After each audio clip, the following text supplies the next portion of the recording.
Assalamu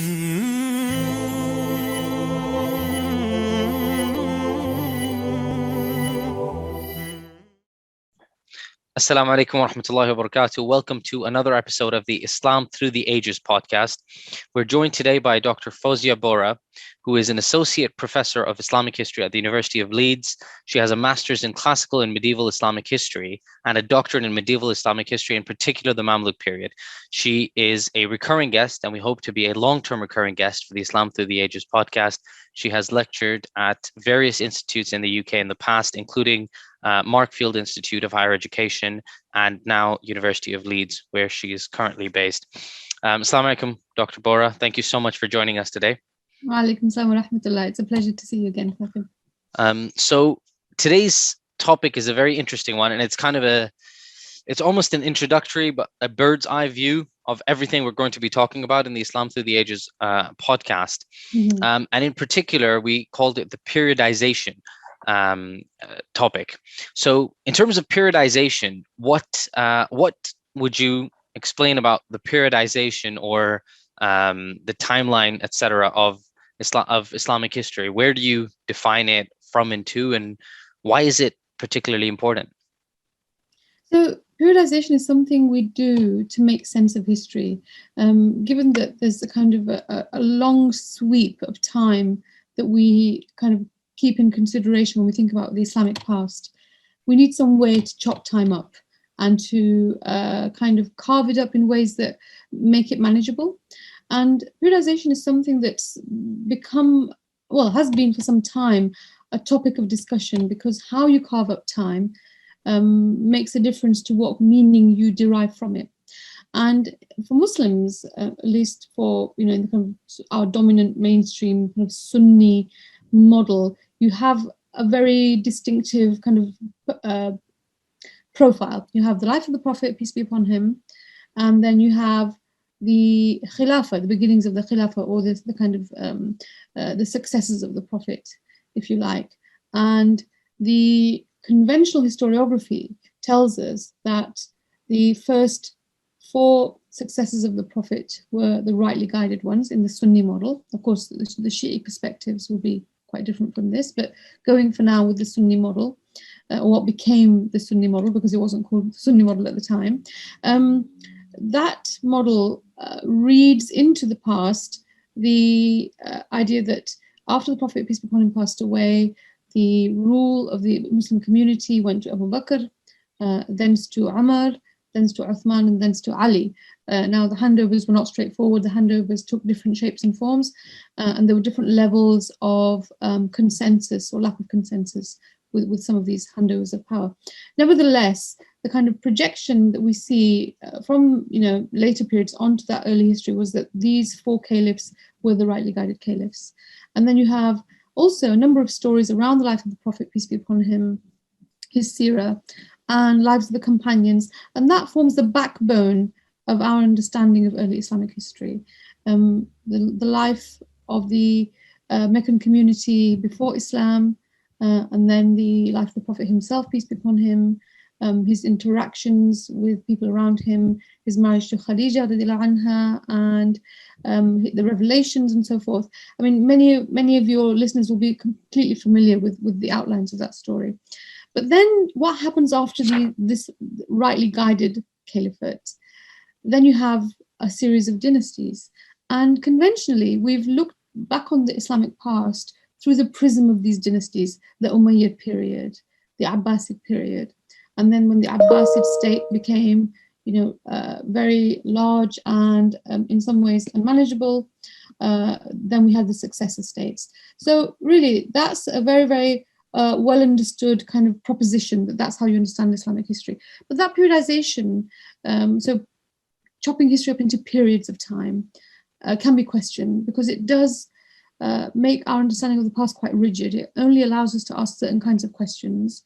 And as a result of that, many Muslims are left with a history which is told in quite bold outlines, but the deeper questions, how did society function? What were the experiences of ordinary people who were not powerful? What were the experience of enslaved people or women? Those questions are often left out. And we now see, historical scholarship delving into these topics, but we as Muslims are not often empowered to understand those things very well, partly because of our very rigid periodization, which some would say is very Eurocentric anyway, the idea of periodization. So a number of intersecting issues there, how we chop up the past, the conventional view, what does that give us, what does it not give us, and what we can do differently going forwards.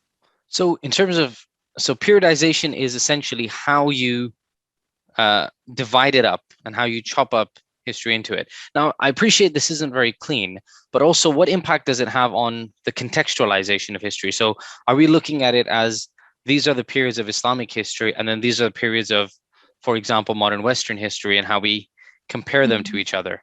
Yeah. And how valuable is it to be able to place Islamic history in context of everything that was happening around it? I think that's very, very important to be able to talk, to speak kind of coherently about the interactions of early Muslim communities with communities outside them. And it's further complicated by the fact that the earliest Muslim historians in the earliest sources use different kinds of ways of reckoning time. They would use multiple calendars, you know, the Zoroastrian calendar, they would use biblical calendars, they would use references to kings and monarchs and dynasties, you know, before Islam, or you know, kind of in dynasties next to the Islamic world, sort of in some ways rival dynasties. And they would use those calendars and their ways of timekeeping freely and intersperse them with the Hijri calendar. You see that even quite late on in the medieval period in the Persian historiography of Rashid ad-Din, in the Mongol period, so the 1200s and onwards. So the ways in which Muslims reckon time has always varied. The question about what does that periodization bring us? It brings us some clarity. So it allows us to look at the past without it being a complete mass of time. So we have some sense that a period ended, another period began. This, I think, has really shaped our consciousness of the past. So we have quite strong views or strongly held beliefs around the fact that the death of Sayyidina Ali was a turning point. After that came kingship. The Khulafa al-Rashidun ended, then we had monarchy, and that was, you know, kind of a more worldly form of leadership. So I think in terms of contextualization, we do need to be able to compare with what's happening outside the Islamic world. We also need to put Islamic periodization, the Hijri calendar, the idea of Islamic centuries, the idea of Islamic dynasties into perspective by looking at what kinds of periodizations have been used elsewhere, both then and now. So it's both a tool and a restriction. And that's what I hope we can delve into a bit more today. How do we take value from this very conventional and normative periodization, but how do we also look beyond it to see where its limitations are? And how can we then ask other kinds of questions of the Islamic past? So I think one thing that I've always seen in terms of periodization is comparing Islam's golden age with the European medieval dark ages. And how accurate is that? And how, well, firstly, where did that kind of discussion originate? But also, how has that been valuable / not so valuable and oversimplifying in terms of how it leads to us having conversations around Islamic history? Right. So I think the idea that there was a period of immense kind of cultural learning, efflorescence, and growth in the Islamic world, particularly, you know, as the Islamic empire spread and Muslims came into contact with people from other cultures, with other written traditions and other kind of cultural traditions. I think that's a very kind of solidly based understanding of Islamic history. So the Golden Age, although it's a kind of a metaphor, and you could say it's a cliche, it's still grounded in reality, because we have a plethora of evidence that the Muslims of the time, or Arab scholars of the time, they weren't always necessarily Muslim, but they were gathering knowledge, understanding, information from a range of different traditions in different languages, and they were extremely open to absorbing that material, incorporating it and passing it on. I mean, the Greek tradition of philosophy and thought comes to the West via Arab thinkers and translators. So there's no doubt that the Islamic world was both an arena where knowledge was absorbed and digested and reconstructed, but also it was a conduit for knowledge traveling from east to west. The idea of the Dark Ages in the West is a bit of another cliche which has been really questioned in recent decades as kind of historians look more deeply into what was happening in the West in the so-called medieval period. And there was a lot more going on, but it's certainly true to say that during the period of the Crusades and in the period of the Golden Era before that, there was a lot of movement of ideas and influence from East to West. Of course, that was reversed with the period of colonialism and Western imperialism, particularly European imperialism in the Middle East. And then you saw technology moving from the West to the East. You know, I'm speaking very broadly here, but certainly in the period of the Abbasids, to some extent the Umayyads, but mainly the Abbasids, there was a massive period of real cultural learning which permeated society, particularly in the cities. I mean, it's not so much a rural phenomenon, but it certainly is an urban phenomenon. So there is a lot of truth to that idea. Okay, I think we'll probably go into a breakdown of perhaps each of the periods and how they were done. But I think one thing that comes to this is, in terms of the periodization, it seems that a lot of the periodization was done in terms of this was the Rashidun Caliphate, and then came the Umayyads, and then came the Abbasids, etc. How useful has that been in terms of how it translated to events on the ground? Is it fair to say that this was a period and it was completely unique, and then there was another one and another one? And how has that hindered / helped the development of how Muslims see their history? Those are really good questions. On the one hand, it's been, you have to carve up history in some way. So it's been useful to have a handle on the past in that way. The limitations of this conceptualization of the past, or this periodization, include the fact that history is much messier. So how you experienced events on the ground really does not equate well to the idea of there being even something called the Abbasid Revolution of 750. So the Abbasid Revolution of 750 is seen as immensely pivotal. Which is when the Abbasids took over from the Umayyads. Yeah, on the basis of a movement which was both promising a return to sort of strict Sunni rule from the family of the Prophet, and it was messianic. In other words, the idea that the end of the world was on the horizon, and Muslims had to get their act in order, and the Abbasids were the ones, with the support of the Alids, were the ones to bring and restore balance to the world. The problematics of this kind of periodization include the fact that when you think about history, Islamic history, as being Rashidun, the pinnacle of kind of Islamic norms and exemplary behavior, and then the Umayyads, which is seen widely as a period of moral corruption, and the Abbasids come to try and restore Islamic values, and then you have the period after the Abbasids, when the Abbasids begin to decline, and certainly their grip on their empire begins to falter. Then you have the rise of successive states. Now, the whole problem with this model is that it's essentially a decline paradigm. And it's a decline because you have the high Islamic period, which then gives rise to other kinds of dynastic eras, and then a breakdown of Islamic power per se. I mean, you can question whether it was Islamic power. There are many questions to be asked about this model. I'm not going into all of those. I'm just giving you the outline. And then the decline model states that with the breakup of the Abbasid empire, successive states came into being, whether that's the Seljuqs, who were Sunni, the Fatimids, who were Ismaili Shi'i, and then a period of a number of dynasties came along beyond them, the early modern dynasties, the Ottomans, the Safavids, and so on. And then the European imperial project came and disrupted the growth of Islamic civilization in inverted commas. And Europeans then were able to kind of bring their own stamp of civilization to the Islamic world. And of course, their imperial project meant they kind of took the resources of the Islamic world freely, and they carved up the Middle East in their own image, the image of their own self-interest. So that whole decline paradigm, I think it served the interests of Western imperialism very, very well. It's not so useful for Muslims as Muslims thinking about the past. And I say this. So you're saying the Western paradigm is that Islam went up and up, and then it just went down, and the Europeans kind of revitalized the populations and made life better for them. In some sense, yes. I mean, that's not the whole story, but that's one part of an important part of the story. The idea of there being a strong decline. Now, when does the decline begin? That's a questionable idea, because you could say that the decline begins with the end of the Rashidun period, at least in the Sunni model.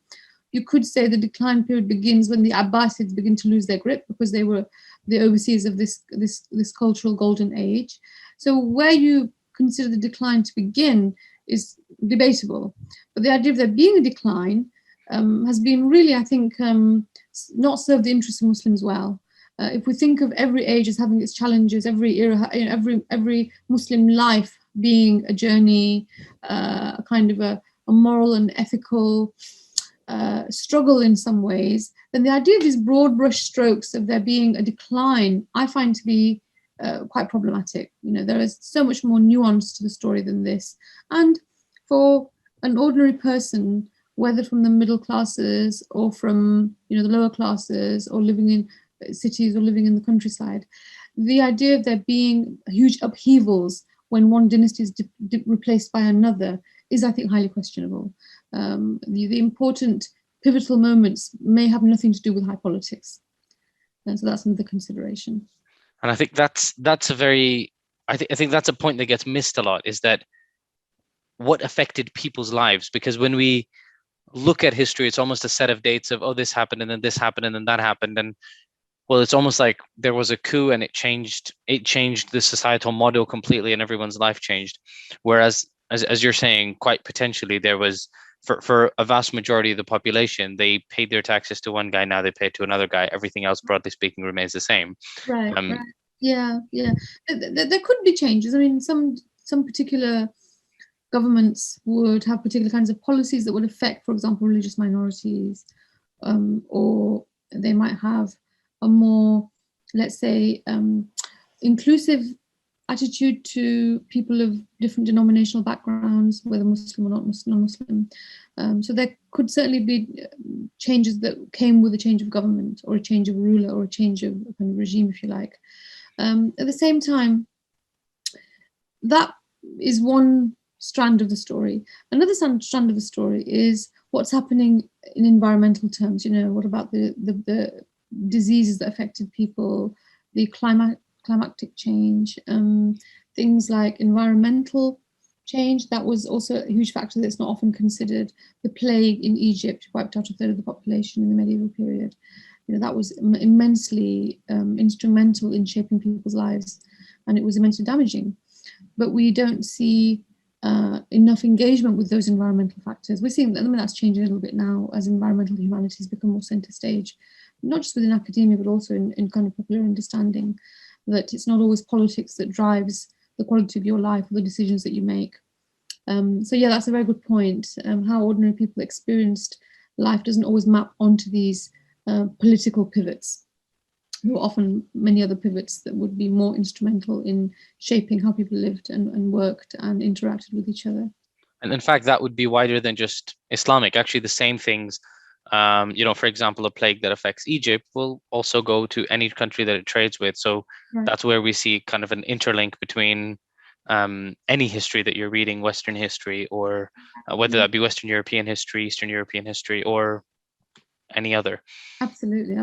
And we have a number of Muslim and Arab and Middle Eastern scholars, academics, who've really questioned the periodization, and including non-Muslim scholars have done the same, with quite interesting results. For example, Abdullah al-Arawi, a Moroccan thinker and historian, he's talked about the fact that historiography and the kind of patterning of the past through periodization, it doesn't serve anyone's purposes to be too rigid about it, and really it's a cultural project. So how you chop up the past is a cultural kind of has a cultural flavor to it, and it's culturally determined. And other scholars have said the same thing, Aziz al-Azmi and others, and they've proposed different ways of doing it. So Aziz al-Azmi suggests that you could use a framework like late antiquity. So in other words, the period that was influenced by the Greeks and Hellenism and so on, and other cultures around, and see what Islam brought to that world and kind of judge it by that framework. That would be one way of doing it. And another way is to look at the history of materiality, of material culture, and of the environment, and where does Islamic history fit into that? And in those perspectives, Islamic history is part of a larger timeline.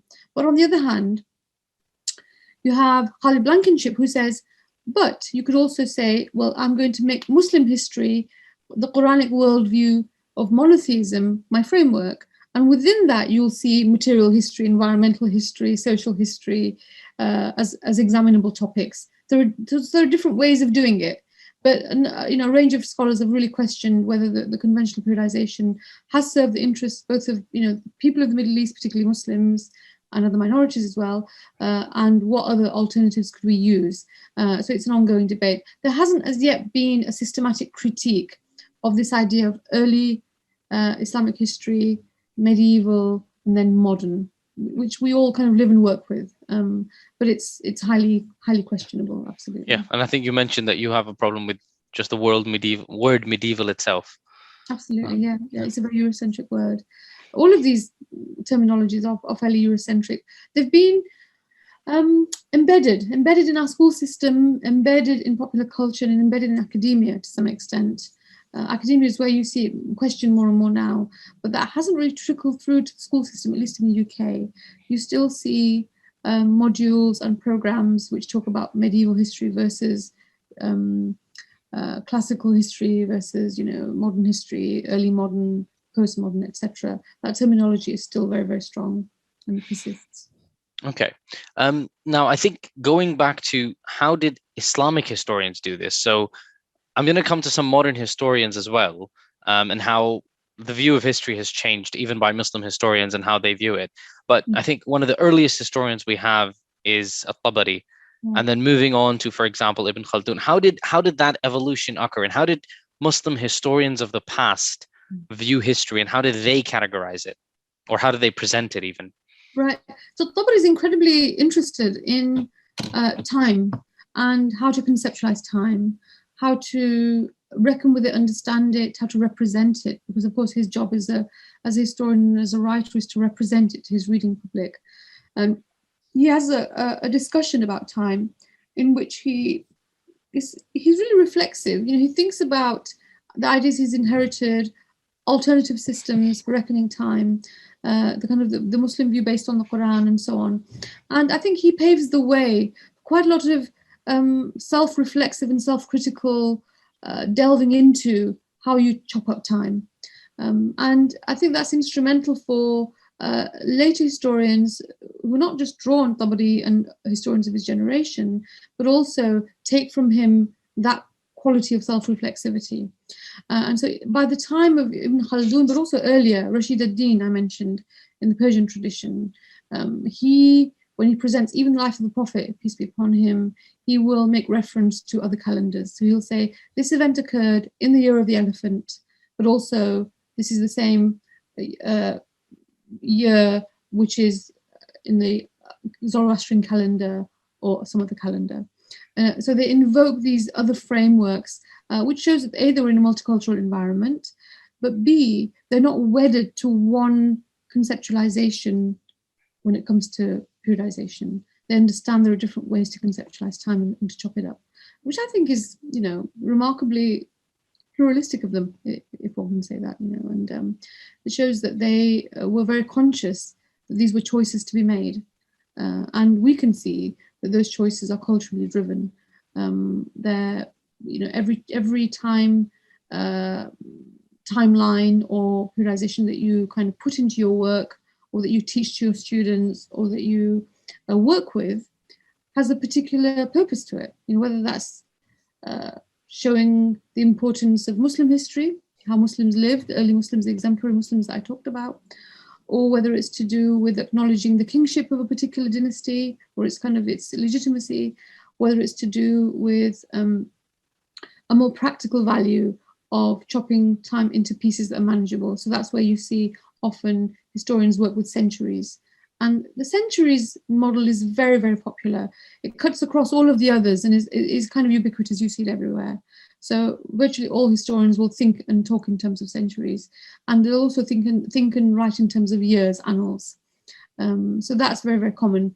But the wider periodization can vary a lot.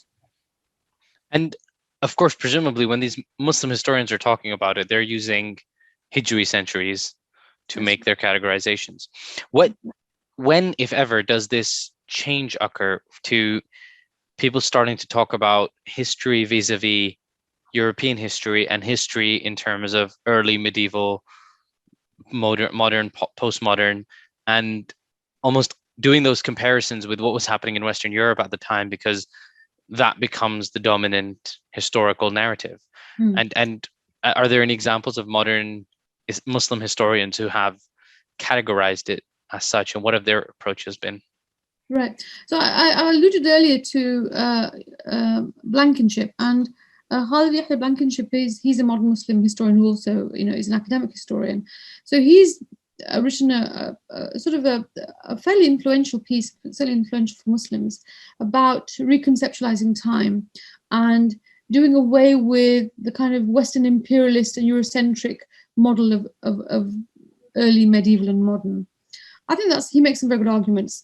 You could argue that he's replacing one quite hegemonic or powerful system with another, but at the same time, he's aware of that, and he says that, well, the value of this is that it serves the purposes of Muslims who use it. So we know that every periodization serves a purpose, and there's no reason why Muslims should not devise a system that speaks to their own Quranic worldview, underpinned by monotheism. There's no reason why Muslims should adopt a Eurocentric framing for the past, and that's completely fine. That is, I think, an argument which works well if you're. So there's no reason why they should or they shouldn't. There's no reason why they shouldn't abandon Eurocentric models of periodization and adopt a Muslim vision of history and a vision of historiography, as he puts it. That's one way of doing it. In terms of how medieval historians thought, they were much less hegemonic in some ways, and that's very interesting to note, because they acknowledge the plurality of calendars. At the same time, their sweep of history, like a Universal Chronicle was a very popular way of writing history. And the Universal Chronicle began with creation of the world, went through all the Old Testament prophets, and then, depending on which historian and how long the book is and how many volumes they have, they will eventually make their way to their own present time. And in between, they would have, your Umayyads, your Abbasids, your Seljuks, etc. And so they followed a very conventional pattern, but they were also using their chronicle as a way to underpin the idea of a sacred history, a salvation history. So there's more than one thing going on. You have the salvation history, this is the history of the Islamic world, in which we see, the revelations come through various prophets, etc., including Prophet Muhammad. But then as they get to their own times, they adopt a different kind of perspective on history. They become much more critical. They become much more questioning of people in power. So, for example, one Mamluk author I've worked a lot on, Ibn al-Furat, when he comes to the history of his own time, he is absolutely clear about what's moral behavior amongst the sultans who ruled over Mamluk cities and what isn't moral behavior. And there you see historiography has a change and undergoes a change from when they're writing about the exemplary period to when they're writing about their own times. So history writing as a vehicle becomes much more a mirror to hold up to society about what's going right and what's going wrong. But for the past, there's something similar going on, but the story is more established. So the outlines of the story, the life of the prophet, etc., is more established. So it's a complex phenomenon. What Muslim historians do with periodization, it's not straightforward. They are much more open-minded about the intersecting timelines of history than perhaps we have been in the modern era, with our kind of quite Western ways of being educated and thinking about the past.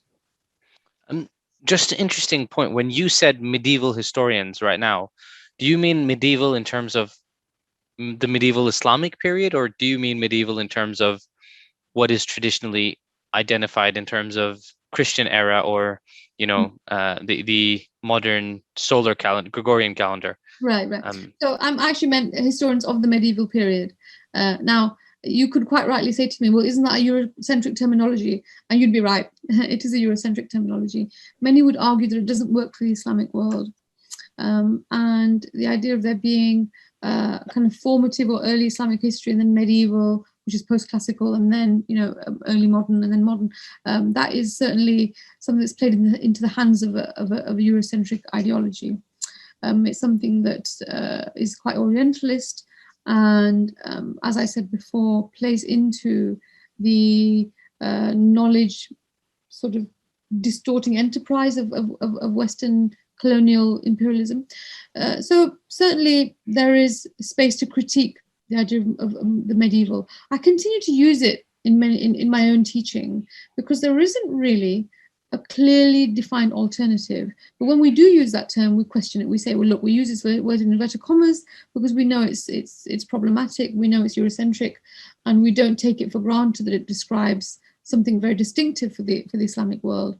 Like all of these terms, it's fuzzy, and it may not be appropriate in every context to use it. But I think the self-critical approach to using it makes it perhaps less harmful than taking it at face value. At least I like to think so, you know. I think now we can get to kind of I think I view all of it as kind of a preamble to the meat, which is how then do you periodize the past 14 centuries, and how would you break them down in terms of where would you draw the lines of periodization? So I would go with a system of multiple temporalities, because the value of any particular periodization will only be it will be good for the particular questions you're asking, and it will, if you want to ask certain kinds of questions, and those questions lend themselves to perhaps a quite different periodization than the conventional one. So if you ask yourself the question, what happened in Mamluk Egypt during the plague, then it doesn't really matter whether it was the Mamluks in power or the Ayyubids in power. What matters is what was the shape of the disease. And this would resonate with us because we're living in a pandemic. And in some senses, the pandemic transcends the idea of a particular regime being in power or a particular government being in power. The disease has a life of its own, right? So it was the same in the medieval period. The bubonic plague was a pandemic of its own, and it had its own profile. And if you wanted to examine that, then you could really look at the history of disease, the history of responses to disease, the history of medical knowledge, the history of how people responded to the crisis that it generated. And that would have a quite different timeline to the political dynastic model of periodization. So if I were to propose alternatives, it wouldn't be one alternative, it would be a series of alternatives. And each of those would lend themselves to the particular investigation you're making. And that, I think, would allow us to, A, move away from a very Eurocentric and hegemonic periodization, and B, bring us to a situation where we can ask more nuanced questions about how people experienced life in earlier eras, whether as Muslims, people from other communities, whether as people of particular genders, particular professions, particular locations. And that, I think, is kind of the way forward, really, for understanding the Islamic past. We already have at our disposal classical works on life of the Prophet, peace be upon him, classical works on some of the key figures in Islamic history. That work has been done and is there for us to use and to be inspired by and to pass on to future generations. But if you want to ask questions about people in different layers of society, different strata of society, how they experienced the world, what were their interactions, what were their hopes, fears, concerns, what shaped their lives, on a day-to-day level, then I think these other approaches from the ground upwards, what we call subaltern perspectives, can be very, very helpful. And they don't really fit well with this kind periodization approach. Mm. I think if we were to look at it as a bird's eye of what actually happened in the past 14 centuries, so we've put these contexts or these caveats of how it may not be the best approach, but now if we come to actually using it, well, if for a starter, if we were to divide Islam into this kind of classical, then medieval, where would you draw the line? Or where do most people draw the line? When does classic become medieval in terms of Islamic history? So conventionally, when the Abbasids begin to lose grip on their quite large empire, and it begins to disintegrate, and they give power to other dynastic families, that is seen as the beginning of what we call a period when the kind of the centralization of power under the Abbasids gives way to decentralized structure, and successor states come into being, and that is often seen as a period when there's a great transition. Now, And that's around 11th century Gregorian? So I would say that the Mongol invasion of 1258 was seen as an incredibly pivotal moment to 1258. That's one disruption. And then you have the Crusades as perhaps less disruptive. Certainly, the Crusades did not have the impact that the Mongol conquest had, even though it looms very large in the Western imagination. The Crusades do not have the same profile in the Islamic world or in the East generally. They were seen as almost an inconvenience. They did not leave a lasting legacy the way the Mongol invasions did. And the Crusades were much longer as well, right? So you have kind of first 3 Crusades, and then it kind of just keeps going. And yes, so something like a 200 plus year period of 4 or more kingdoms were created, Crusader kingdoms, and the final one fell around 1291 in Akka, and that era of the Crusades was a period when the Muslim world was there were dynasties fighting with each other, but then they were also united against the Crusaders in many ways, and then the Mamluks kind of helped to put pay to the Crusaders. But where you draw the line, and that question you asked, where's the turning point? I think the turning point is not, there isn't one turning point. There are a series of different pivotal moments, and I think we can usefully question the idea of there being turning points, because Conrad Hirscher talks about this in one of his articles on periodization, that turning points themselves, they tell a story. They also erase other stories.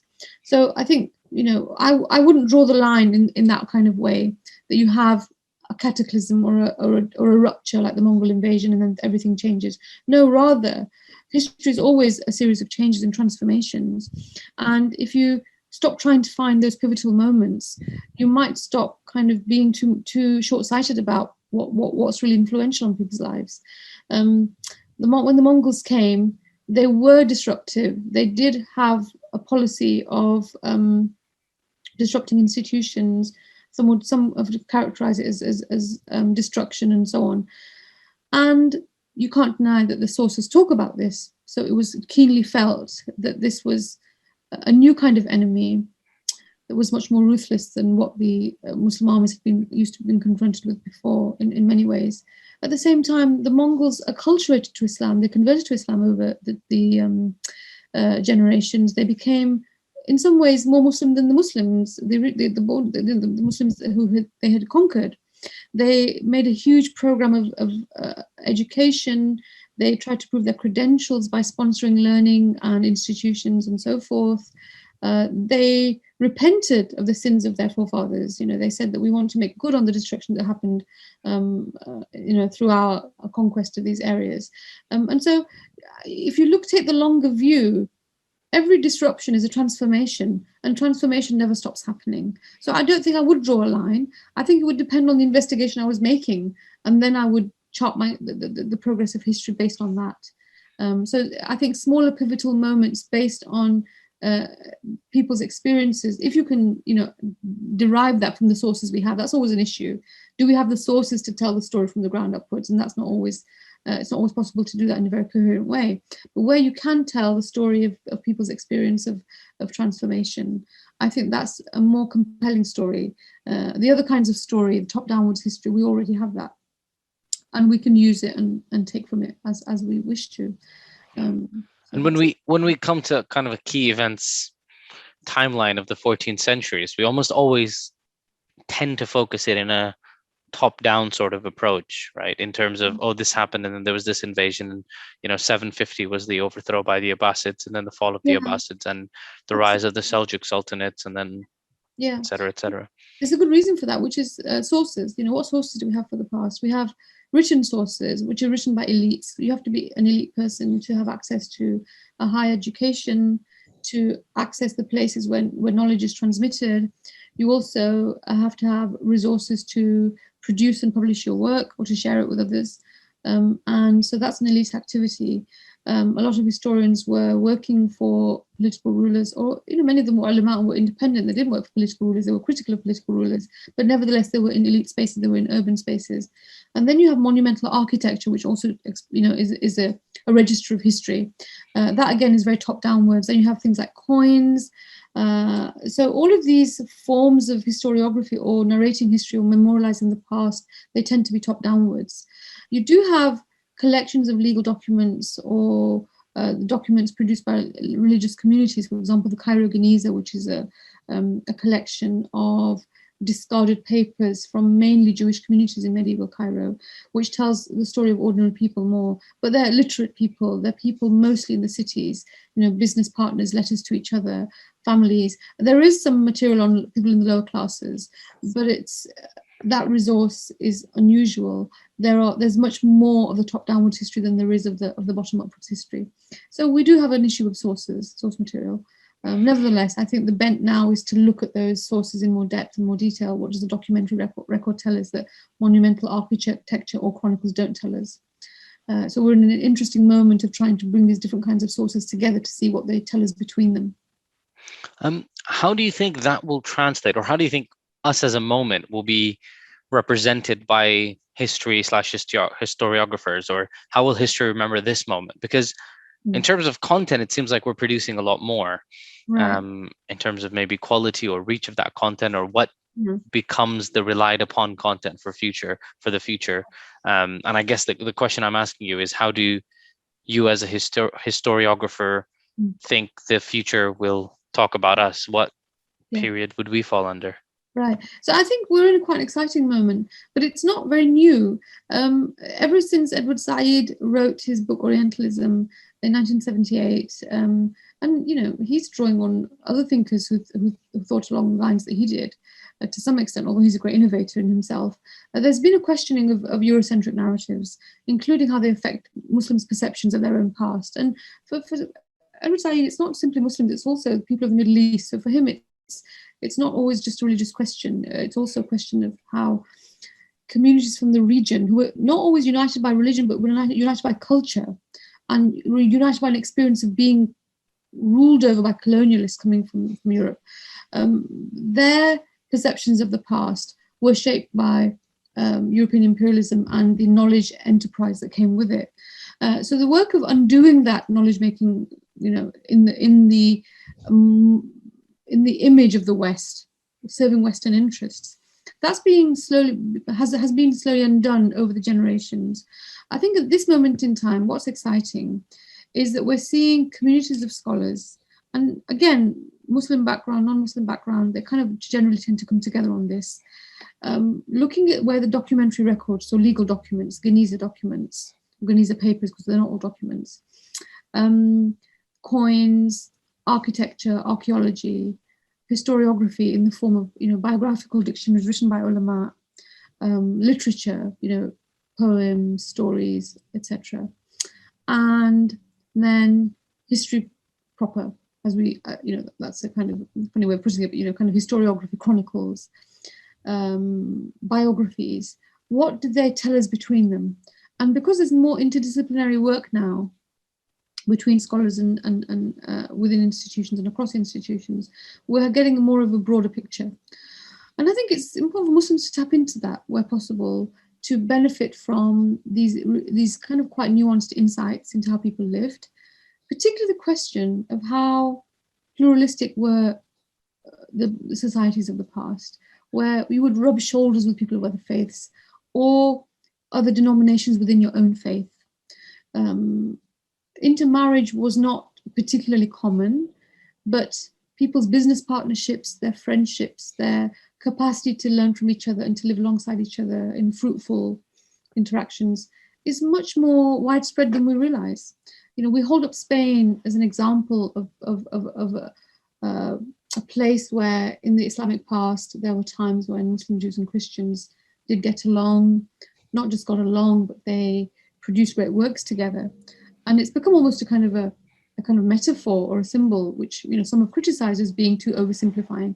But nevertheless, that's held up as an example. But that phenomenon of people living together, finding ways to relate to each other, to co-create, whether knowledge or business or kind of communities, is so widespread in the pre-modern Middle East. And I think that's a story that that's a set of stories that we really need in our day and time, because we live in such fractured societies. And Western imperialism has really disrupted those types of interconfessional or interdenominational relationships, where it was understood that your neighbors might have a different religion to you, prayed in a different kind of institution to you, and that was not a problem, in any way. Some caliphs were known for their hard line on religious minorities, and others were supportive. So from the top downwards, it's a complex picture. From the point of view of how ordinary people lived, it's much less fractured. I'm not saying intersectarian violence didn't occur, but sectarianism, as many historians and thinkers now will tell you, is much more modern than it is medieval. Yeah, and I think that's to keep in mind. Yeah, that's a very interesting point, one that we can probably explore further. But to bring a conclusion to our discussion on periodization, I think no discussion on periodization is complete without the quoting of the Nouman ibn Bashir hadith on, the Prophet ﷺ said there's going to be 4 broad periods. So there's going to be a period of prophethood for as long as Allah subhanahu wa ta'ala wants, and then there's going to be Khilafah ala minhaj an-nubuwah, which is caliphate on the practice or the paradigms that were set by the Prophet ﷺ, and then that's going to finish, and then there's going to be kind of sultanates and power and people kind of taking from each other, or small groups. First there's going to be benevolent kingdoms, and then there's going to be kind of destructive kingdoms that are more tyrannical and take from each other, and then we're going to go back to Khilafah ala minhaj an-nubuwah, which is righteous caliphate on the paradigms that were set by the Prophet. And where do we fit that? Because I think there have been various contextualizations, and it always comes down to, yes, we're like 10 years away from the Khilafah, because look, everything has happened already. But where does that kind of fit in? And in terms of there's modern scholars who have done this sort of periodization. I think in our offline conversations we mentioned one particular one, Maulana Maududi from the Indian subcontinent, who used it as well. Right. Yeah. These types of, this particular characterization of the past, I think it's, it belongs to a particular time and place. So the kinds of people Maulana Maududi was speaking to may well have needed a handle on the past which made sense of their own complex and troubling present. And from that perspective, I have no issue with it. It has its place, it has its role to play. And certainly for people at large, you do need these handles on the past. You do need a way in to help you make sense of what can otherwise seem a completely undifferentiated, lists of rulers and so on. What's the qualitative criteria by which you judge them? And so that kind of paradigm that you've just quoted certainly, will bring some comfort and some help to communities, and it would have done at the time. I would say that we live in a much more complex information age. We receive information from all kinds of sources, competing types of information which compete actually for our attention and our engagement. So I would say that we need to keep the kind of perspective you described, keep it in its context. When we need an exemplary view of history, where we need a religious perspective, the salvation history that I talked about earlier, where we need an understanding that this is the dunya and then we have the akhirah, and what is the nature of the dunyawi world and how are we moving towards the akhirah. That is a perspective which for the religious Muslim is important, but that will have its own sources that it draws on. And those sources are the Quran itself, the Hadith, the commentaries of the ulama over the centuries. And it's absolutely valuable. I would say that what Muslims also need is an understanding of how that fits in with the kind of social history I've talked about. And it's not an either or. It's not a zero-sum game. If you want your history to be religious in flavor, if you want the Quranic monotheism to be the center of the religious historical paradigm, the way that Blankenship suggests it can and should be, and that's a valuable way of doing it, I have no argument with that. That's absolutely fine. At the same time, there's so much rich scholarship out there which fleshes out how people lived. And I think if those stories interest you, then we now have many more resources we can draw on. And I would say that there's no reason why we should limit ourselves to one way of doing history or another. We are gifted with complex minds, very lively curiosity. And when we think about ourselves as, I'm assuming that your listeners are Western Muslims for the most part, Anglophone Muslims.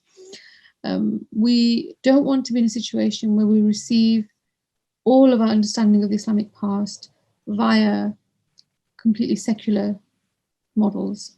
So Muslims need to engage with historiography in all its forms and formats. And I think therein lies the way forward, really. I think that's a very conclusive message to kind of close on, is that Muslims need to engage with history more through all of its sources, through all the mechanisms that we have. I'd like to thank you very much for taking the time out. I think that was very interesting and put everything in kind of a context. I think in my head, I'm kind of trying to develop a timeline, but as I said, everything that comes into that timeline of what happened in Islamic history, it tends to focus on that top-down approach. And it's kind of changing that mindset to think a little bit more laterally and more of, a cloud of how did things actually phase. It wasn't black and white. It was a slow phasing of different environmental factors and technologies and diseases, etc. So really appreciate your time, and I hope that our listeners will find this enriching as well, and they can reach out to us for further conversations. We hope to, of course, have you back for further conversations and to shed light on some other topics. So thank you very much for that. And I will sign off here on behalf of the Islam Through the Ages podcast. Assalamu alaikum wa rahmatullahi wa barakatuh. Thank you very much. Wa alaikum salam.